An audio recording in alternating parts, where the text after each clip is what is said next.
8 বছরের মেয়ের যদি কল্লা শরীর থেকে কাইটা আলাদা করে ফেলা হয়, এতটা ছোট্ট মাসুম মেয়ে, ও আখিরাতে গিয়ে কি বলবে, আল্লাহর কাছে কি বলবে? ওই ছোট্ট মেয়েটা যদি হাসরের ময়দানে দাঁড়ায়া আল্লাহকে বলে, আল্লাহ আমার জাতির এতগুলো মানুষ বেঁচে থাকতে আমি 8 বছরের মেয়ে আমার এভাবে মেরে ফেললো, আমার শরীরটা 2টা টুকরা করে ফেললো, তাহলে বলো আব্বা, বলো বলো ছেলেরা, তোমাদের বিবেকে যদি লাগে তোমাদের বোন আগামী দিনে নিরাপদ? প্রত্যেক মানব সন্তানের ভিতরে এই ছোট বাচ্চা ওইটা বুঝছে, ওই দেখছেন নি ওই মোবাইল ধরে রাখছে, মানে সৃষ্টিগতভাবে গুনার প্রতি ঘৃণা। খোদার কসম এই কোরআন ধরে বলি, আল্লাহ মানুষের জন্মসূত্রে দিয়ে দিছিলেন, এই পরিবেশ নষ্ট করে দিয়েছে। আল্লাহ জন্মসূত্রে মানুষের বাচ্চার মধ্যে আল্লাহকে মানার যোগ্যতা দিয়েই পাঠাইছিলেন। কিন্তু আমরা আফসোস, আমরা সবাই মিলে আমাদের সমাজ ছেড়ে দিছি আমরা। তোমরা বলো ভাই, তোমরা যারা 18 বছর 14 বছর 16 বছরের ছেলে, তোমরাই বলো, তোমাদের ছোট বোন আছে না কারো? তো তোমাদের বোন আগামী দিনে কেমনে নিরাপদ থাকবে বলো ভাই? সবাই মিলে যেভাবে তোমরা মোবাইলে পাগল হয়ে গেলা, সবাই যে যা পাইতেছো দেখতেছো, সবাই মনে করে চাচ্ছ সারা পৃথিবীর সব নারী, তোমার দেশের সব মহিলা উলঙ্গ হয়ে যাক, তুমি সবাইকে দেখতে চাচ্ছ, তাহলে আগামী দিনে তোমার বোন বাঁচবে কেমনে? তোমার কন্যা বাঁচবে কেমনে? আমারও তো 4.5 বছরের ছোট্ট মেয়ে আছে, আমার সে মেয়ে বড় হবে কোন সমাজে বলো? আগামী দিনে আল্লাহ চাহে তো, এখন তোমাদের যাদের বয়স 16 বছর 18 20 বছর, আল্লাহ যদি হায়াত দেয়, আমরা দোয়া করি আল্লাহ তোমাদেরকে হায়াত দিক, তো তোমরাও তো আব্বা আগামী 10 বছরের ব্যবধানে আল্লাহ দিলে ইনশাআল্লাহ তোমরা তো বিয়ে করবে। তো যে মেয়েটা বড় হইতেছে, আগামী দিনে তুমি যাকে বিবাহ করবে, ও যদি ইজ্জত নিয়ে বড় না হয়, সতীত্ব নিয়ে বড় না হয়, চরিত্র নিয়ে বড় না হয়, তো তুমি চরিত্রবান মেয়ে কোত্থেকে খুঁজাবে? তোমরা যে যাকে পাচ্ছ, যে যেখানে পাইতেছ, নারীর ছবি তুলতেছ, মেয়ের ছবি তুলতেছ, যে যাকে পাচ্ছ তারে ফুসলাইয়া প্রলোভন করে হারাম প্রেম ভালোবাসার নামে অশ্লীলতার মধ্যে ডুবাই দিতেছ। তা আগামী দিনে বাঁচবা কেমনে আব্বা? পবিত্র নারী মিলবে কিভাবে? মোবাইলের নারী আর ঘরের বিবাহিত স্ত্রী এক কথা না, দুইটা তো এক বিষয় না রে বাপ। বাঁচতে শিখো, বাঁচতে শিখো। আমরা বললাম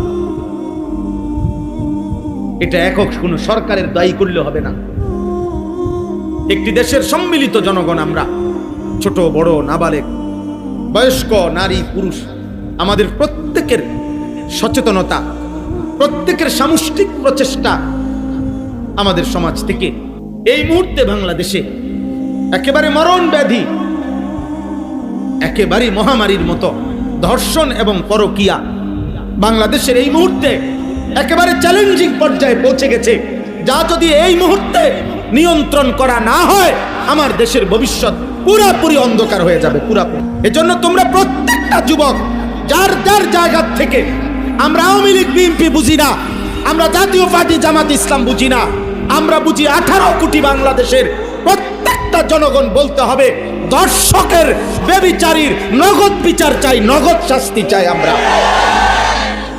নগদ বিচার হইতে হবে, নগদ। আজকে যদি প্রিয় ভাই শহীদ শরীফ উসমান হাদি থাকতো, তো দেখতা প্রতিবাদ কাকে বলে। ইমানদার চলে গেছে, সাহসী যুবক চলে গেছে, নয়তো দেখতা তুলপার হয়ে যাইত।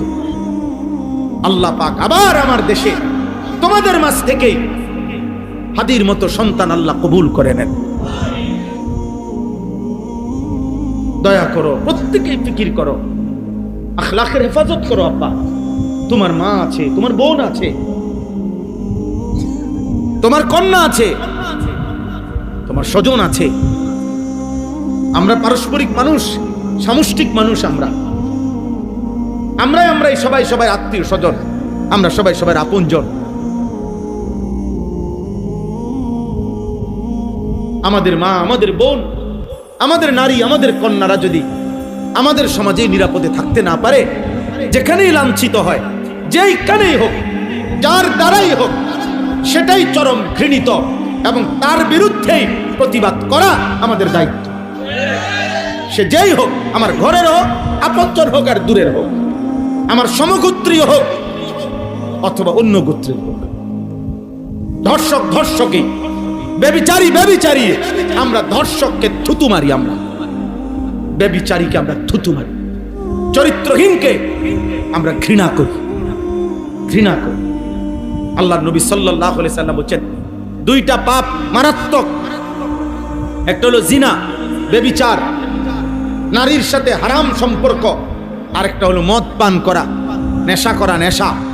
খোদার কসম হাদিসে আছে, নবীজি বলছে যে নেশা করে এবং জিনা করে, প্রিয় ভাই মনে রাখেন, আল্লাহর নবী বলেন জিনাকার যখন জিনা করে, নেশাখোর যখন নেশা করে, এর ঠিক তার পূর্ব মুহূর্তে আল্লাহ ওই নাফরমানের কলিজার থেকে ঈমান টেনে বাইর করে ফেলে, যেভাবে গায়ের জামা খুলে ফেলে। নবীজি হাদিসে উদাহরণ দিয়েছেন। নবীজি সাল্লাল্লাহু আলাইহি সাল্লাম বলেন, মান শারিবাল খামরা মান জানা ওয়া শারিবাল খামরা, যে ব্যভিচার করে এবং মদ পান করে, আল্লাহ তার অন্তর থেকে নাজা আল্লাহু মিন কলবিহিল ঈমান, আল্লাহ তার অন্তর থেকে ঈমান এভাবে খুলে ফেলে, কামা ইয়াখলাউল ইনসানু আল কামিসা মিন রাসিহি, মানুষ যেমন তার গায়ের জামা খুলে ফেলে।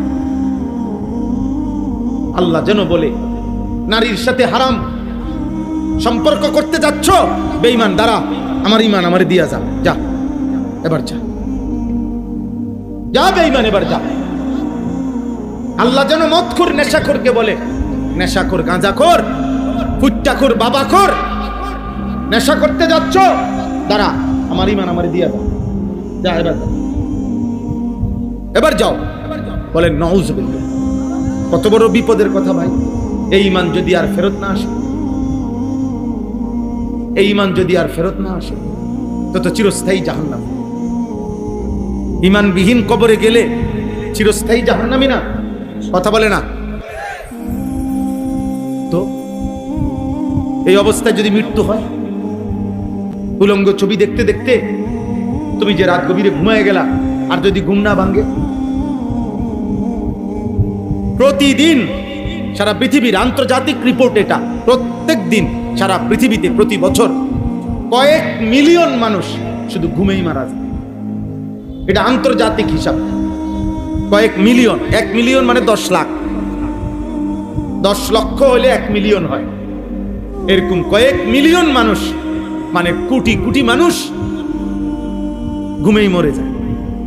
আর ঘুম, আমার নিজস্ব জানাশোনা, আমার আত্মীয়র মধ্যে 2 জন মানুষ এমন, 2 জন, একজন মাঝ বয়সী, আরেকজন একটু বয়স্ক, ঘুমের মধ্যে মারা গেছে। জলজ্জান্ত মানুষ, একজন প্রফেসর, শুইছে রাত্রে, ভালো মানুষ, সকালবেলা দরজা ভাঙ্গা, জানালা, আরে চিটকারি ভাঙ্গা, এরপরে বাইর করছে মরা। এই জন্য আমরা তোমাদের ভালোর জন্য বলছি, আমি কঠোর বললাম, শক্ত বললাম, আমার সমাজ অনিরাপদ হয়ে গেছে। প্রতিদিন পত্রিকার পাতা দেখেন, আপনারা খবর শুনেন, বাবা চাচা যারা আছেন, আপনারা একটু খবর শুনেন, পরকীয়া কি পরিমাণ, নারী পুরুষকে হত্যা করে, পুরুষ নারীকে হত্যা করে, নারী আরেক পুরুষের জন্য নিজের কোলের বাচ্চা মাইরা ফেলে। এরকম জঘন্যতা পৃথিবীতে তো আইয়ামে জাহিলিয়াতে, সেই ইসলাম পূর্ব বর্বর যুগতে এমন কাহিনী ছিল। এ কোন সমাজ আমাদের? এ কোন পৃথিবীতে আমরা আসছি?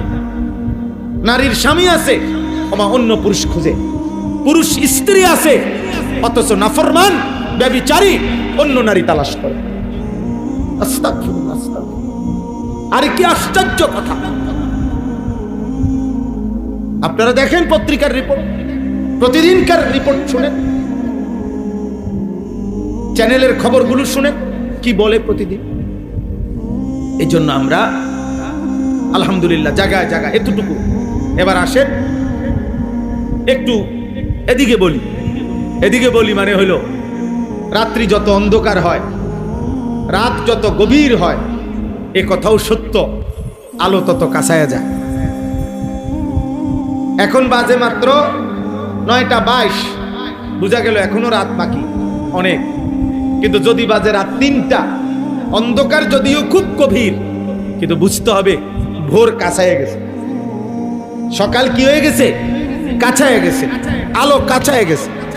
এই জন্য চরিত্রহীনতা, অসভ্যতা, মারামারি, খুনি, হত্যা, খুন, ধর্ষণ, ব্যভিচার, হারাম, নাফরমান, অশ্লীলতা, বেহায়াপনা, এটা যেমন খুব বেড়ে গেছে, বুঝা গেছে আরেক পিঠে আলো কাছায় গেছে। এজন্য আলহামদুলিল্লাহ সারা বাংলাদেশে এখন, সারা বাংলাদেশে গলিতে গলিতে গলিতে গলিতে আলহামদুলিল্লাহ আল্লাহর দয়ায় মুসলিম নওজোয়ান, এই 18-20 বছরের কিশোর যুবকরা ইসলামের দিকে, কোরআনের দিকে, ওয়াজ মাহফিল, নসিহত, আল্লাহর দ্বীনের দিকে ব্যাপকভাবে এগিয়েও আসছে। আলহামদুলিল্লাহ আলো কাছায় গেছে। কালকে আমি যেখানে মাহফিল করছি কুমিল্লা সদর দক্ষিণ, ওনারা আমারে দেখাইছে হুজুর ক্লাস 6, 7, 8, সর্বোচ্চ ক্লাস 8 পর্যন্ত পড়ে এই 3 ক্লাসের বাচ্চা প্রায় 25 থেকে 26 জন, ওরা এই মাহফিলটা সাজাইছে। মানে কালকে আমি যেন ওয়াজ করছি, কয়েছে হুজুর আমাদের সবচেয়ে বড় লিডার ক্লাস 8-এ। তাহলে বোঝা গেল আলো কাছায় গেছে, আলো কি কাছায় গেছে। আলহামদুলিল্লাহ প্রত্যেক জায়গায় সারা বাংলাদেশে আমরা, সেদিন আমি সিলেট ফজরের নামাজের পরে বাদ ফজর বয়ান করছি, এই 3-4 দিন আগে। আমরা একটা কাজ করি সারা বাংলাদেশে, ফজর ক্যাম্পেইনের কাজ করি, অর্থাৎ ফজরের নামাজে মুসল্লি বৃদ্ধির জন্য সারা বাংলাদেশে আমরা ফজরের মুসল্লি বৃদ্ধির জন্য প্রচারণা করি। কিশোর যুবকদের মাঝে ছেলেরা ফজর পড়বে, ফজরের নামাজই হবে। আমাদের বিজয় ফজরের নামাজে, কোরআন শরীফে আছে, সূরা বনী ইসরাইলের মধ্যে আছে ফজরের নামাজ বিজয়ের নামাজ, ফজরের নামাজ। এই জন্য ফজরের নামাজের অনেক ফজিলত। নবীজি সাল্লাল্লাহু আলাইহি সাল্লাম বলছে ফজরের নামাজ মুমিন আর মুনাফিকের পার্থক্য করে। কোন ব্যক্তি মুমিন না মুনাফিক, আল্লাহর কসমে কোরআন ধরে বললাম, নবীজির হাদিস মতে এটা প্রমাণ হয় কিভাবে? ফজরের নামাজে। নবীজি যাকে ফজরের নামাজে অনুপস্থিত দেখতেন তাকে মুনাফিক মনে করতেন। সাহাবায়ে কেরাম বলছেন আমরা নবীজির জামানায় যাকে আমরা ফজরের জামাতে না দেখতাম, খোদার কসম আসানা বিহিজ জান, হযরত আব্দুল্লাহ ইবনে ওমর বলেন আমরা তাকে ভাবতাম হয় রোগাক্রান্ত আর নয়তো মুনাফিক। লোকটি হয় অসুস্থ যার কারণে আসতে পারে নাই, আর নয়তো মুনাফিক। মুনাফিক মুনাফিক কোরআনুল কারীমে স্পষ্ট আছে মুনাফিকের ব্যাপারে। আল্লাহ বলছে মুনাফিক এমন, মূলতই সে আল্লাহর পথে আসতে চায় না।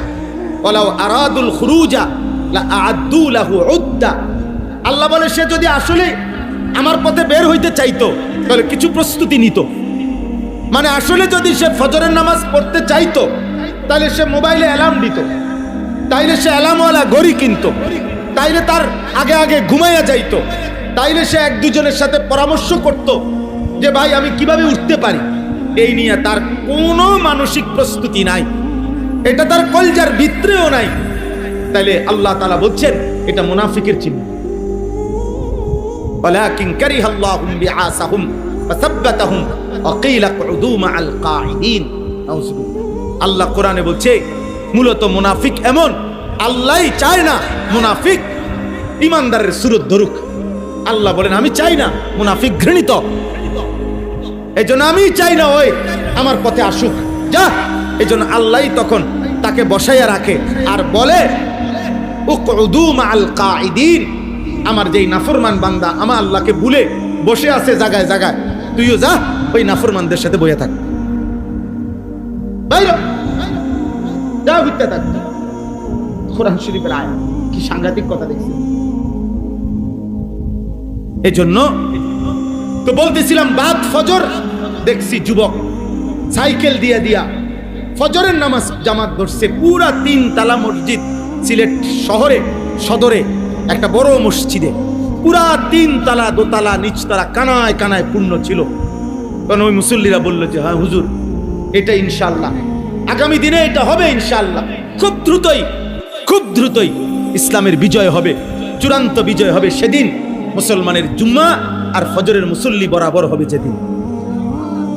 নিয়ত করো ইনশাআল্লাহ, ইনশাআল্লাহ তোমার হাতে আগামী দিনের পতাকা উঠবে ইনশাআল্লাহ, কালিমার পতাকা, ইসলামের পতাকা ইনশাআল্লাহ। সারা পৃথিবী আড়মোড়া ভেঙে নতুন করে রেডি হচ্ছে। সারা পৃথিবী দুই ভাগ হয়ে যাচ্ছে, কুফর একদিকে, মোমেন একদিকে। আগামী দিনে চূড়ান্ত যুদ্ধ এমনই হবে। আল্লাহ আমাদেরকে বুঝ দান করেন, আল্লাহ আমাদেরকে বিবেক দান করেন, আল্লাহ তাআলা আমাদের এই ছেলেদেরকে আল্লাহর দিকে ফিরায়া দেন। আমি অনুরোধ করলাম, একটা ছেলেকে হলে বললাম, প্রিয় ভাই, আমার এটা ফিকির, আমার এটা চেষ্টা, আমার এটা আন্তরিক প্রচেষ্টা। আমি আর এখন কাউকে কোনো প্রতিপক্ষ মনে করি না, কাউকে না, কারো প্রতিপক্ষ আমার কোনো প্রতিপক্ষ মনে করি না। আমার আর কোনো প্রতিপক্ষতার দরকার নাই। আমি মনে করি আমাদের এই মুসলিম কিশোর যুবক নওজোয়ানরা আল্লাহর দিকে ফিরবে, 5 ওয়াক্ত নামাজ পড়বে, ফজরের নামাজ জামাতে পড়বে, আগামী দিনের ইসলামের পতাকা উড়াবে ইনশাআল্লাহ, ইনশাআল্লাহ। বলো ইনশাআল্লাহ, বলো নওজোয়ান ইনশাআল্লাহ। তোমরা চেষ্টা করো আব্বা, নষ্ট হইও না। নষ্ট হইলে কেউ মনে রাখবে না। পচে গেলে মানুষ ফেলে দিবে, আবর্জনা মানুষ ফেলে দেয়, পচা জিনিস মানুষ ফেলে দেয়, নষ্ট হয়ে গেলে মানুষ ফেলে দেয়। তুমি যদি চরিত্রহীন নারী দেখে দেখে, ছবি দেখে দেখে, অশ্লীল দৃশ্য দেখে দেখে, উলঙ্গ ছবি দেখে দেখে আব্বা শরীরটা, চরিত্রটা, আখলাকটা নষ্ট করে ফেলো, কেউ খবর নিবে না। 8 বছরের মেয়ের যদি কল্লা শরীর থেকে কাইটা আলাদা করে ফেলা হয়, এতটা ছোট্ট মাসুম মেয়ে, ও আখেরাতে গিয়ে কি বলবে, আল্লাহর কাছে কি বলবে? ওই ছোট্ট মেয়েটা যদি হাসরের ময়দানে দাঁড়ায়া আল্লাহকে বলে, আল্লাহ আমার জাতির এতগুলো মানুষ বেঁচে থাকতে আমি 8 বছরের মেয়ে আমার এইভাবে মেরে ফেললো, আমার শরীরটা 2টা টুকরা করে ফেললো, তাহলে বলো আব্বা, বলো ছেলেরা, তোমাদের বিবেকে যদি লাগে তোমাদের বোন আগামী দিনে নিরাপদ? প্রত্যেক মানব সন্তানের ভিতরে, এই ছোট বাচ্চা ওইটা বুঝছে, ওই দেখছেন নি, ওই মোবাইল ধরে রাখছে, মানে সৃষ্টিগতভাবে গুনার প্রতি ঘৃণা। খোদার কসম, এই কোরআন ধরে বলি, আল্লাহ মানুষের জন্মসূত্রে দিয়ে দিছিলেন, এই পরিবেশ নষ্ট করে দিয়েছে। আল্লাহ জন্মসূত্রে মানুষের বাচ্চার মধ্যে আল্লাহকে মানার যোগ্যতা দিয়েই পাঠাইছিলেন। কিন্তু আমরা আফসোস, আমরা সবাই মিলে আমাদের সমাজ ছেড়ে দিছি আমরা। তোমরা বলো ভাই, তোমরা যারা 18 বছর, 14 বছর, 16 বছরের ছেলে, তোমরাই বলো, তোমাদের ছোট বোন আছে না কারো? তো তোমাদের বোন আগামী দিনে কেমনে নিরাপদ থাকবে বলো ভাই? সবাই মিলে যেভাবে তোমরা মোবাইলে পাগল হয়ে গেলা, সবাই যে যা পাইতেছো দেখতেছো, সবাই মনে করে চাচ্ছ সারা পৃথিবীর সব নারী, তোমার দেশের সব মহিলা উলঙ্গ হয়ে যাক, তুমি সবাইকে দেখতে চাচ্ছ। তাইলে আগামী দিনে তোমার বোন বাঁচবে কেমনে? তোমার কন্যা বাঁচবে কেমনে? আমারও তো 4.5 বছরের ছোট্ট মেয়ে আছে, আমার সে মেয়ে বড় হবে কোন সমাজে বলো? আগামী দিনে আল্লাহ চাহে তো, এখন তোমাদের যাদের বয়স 16 বছর, 18, 20 বছর, আল্লাহ যদি হায়াত দেয়, আমরা দোয়া করি আল্লাহ তোমাদেরকে হায়াত দিক, তো তোমরাও তো আগামী 10 বছরের ব্যবধানে আল্লাহ দিলে ইনশাআল্লাহ তোমরা তো বিয়ে করবে। তো যে মেয়েটা বড় হইতেছে, আগামী দিনে তুমি যাকে বিবাহ করবে, ও যদি ইজ্জত নিয়ে বড় না হয়, সতীত্ব নিয়ে বড় না হয়, চরিত্র নিয়ে বড় না হয়, তো তুমি চরিত্রবান মেয়ে কোত্থেকে খুঁজে আনবে?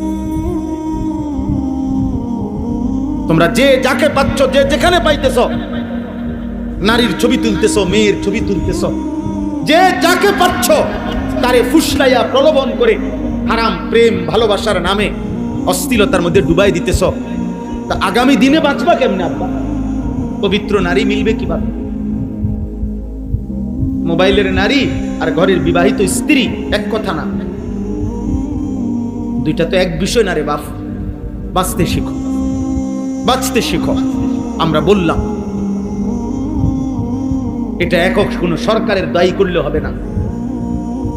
একটি দেশের সম্মিলিত জনগণ আমরা, ছোট বড় নাবালেগ, বয়স্ক নারী পুরুষ, আমাদের প্রত্যেক প্রত্যেকের সচেতনতা, প্রত্যেকের সামষ্টিক প্রচেষ্টা আমাদের সমাজ থেকে এই মুহূর্তে বাংলাদেশে একেবারে মরণ ব্যাধি, একেবারে মহামারীর মতো ধর্ষণ এবং পরকীয়া বাংলাদেশের এই মুহূর্তে একেবারে চ্যালেঞ্জিং পর্যায়ে পৌঁছে গেছে, যা যদি এই মুহূর্তে নিয়ন্ত্রণ করা না হয় আমার দেশের ভবিষ্যৎ পুরাপুরি অন্ধকার হয়ে যাবে, পুরাপুরি।